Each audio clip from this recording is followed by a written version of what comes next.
K കരുണാകരന്റെ രാജി ആവശ്യപ്പെട്ട് A ഗ്രൂപ്പിന്റെ നേതൃത്വത്തിൽ 1995 നടന്ന രാഷ്ട്രീയ നീക്കത്തിന്റെ മുഖ്യ വിഷയം ചാരക്കേസായിരുന്നുവെന്ന് തിരുവനന്തപുരം ബ്യൂറോ റിപ്പോർട്ട് ചെയ്യുന്നു. ജില്ലാ കേന്ദ്രങ്ങളിലെല്ലാം പൊതുയോഗങ്ങൾ നടത്തി കെ കരുണാകരന്റെ രാജി ആവശ്യപ്പെട്ടത് ഉമ്മൻചാണ്ടി തന്നെയാണെന്നും റിപ്പോർട്ടിൽ പറയും. പാർട്ടിക്കും നാടിനും ഗുണം ചെയ്യുന്നുവെന്ന് ഞങ്ങൾ ഉറച്ച് വിശ്വസിക്കുന്ന ഒരു നിലപാടാണ് എടുത്തിരിക്കുന്നത്. അത് ഇന്നത്തെ കോൺഗ്രസിൻ്റെ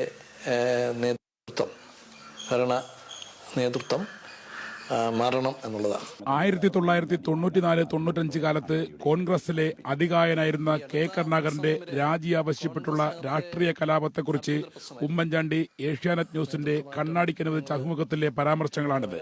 1995 ജനുവരി 3 ഹൈക്കോടതി സുപ്രധാനമായ ഒരു നിരീക്ഷണം നടത്തി. IG രമൺ ശ്രീവാസ്തവയ്ക്ക് ചാരവൃത്തിയിൽ പങ്കുണ്ട്. തെളിവില്ലാത്തതിനാൽ അദ്ദേഹത്തെ സസ്പെൻഡ് ചെയ്യാനാകില്ലെന്ന് കെ കരുണാകരൻ. പിന്നീട് ചാരമുഖ്യനെന്ന് കെ കരുണാകരനെ വിശേഷിപ്പിച്ച് സംസ്ഥാനത്തുടനീളം പ്രചാരണം നടത്തിയതിന്റെ മുന്നണി പോരാളിയും ഉമ്മൻചാണ്ടി തന്നെയായിരുന്നു. താൻ അത്തരമൊരു നിലപാട് സ്വീകരിച്ചതിന് തെളിവുണ്ടോ എന്ന് ചോദിക്കുന്ന മുഖ്യമന്ത്രി അദ്ദേഹത്തിന്റെ ഈ വാചകങ്ങൾ കൂടി കേൾക്കുക.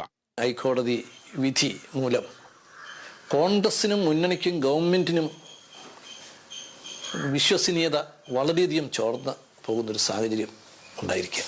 അതിൻ്റെ ഉത്തരവാദി മുഖ്യമന്ത്രി തന്നെയാണ്.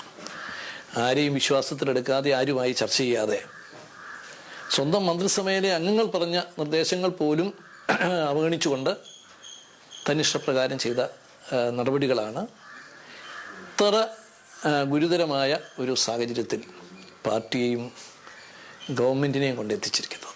ഏഷ്യാനെറ്റ് ന്യൂസ് തിരുവനന്തപുരം.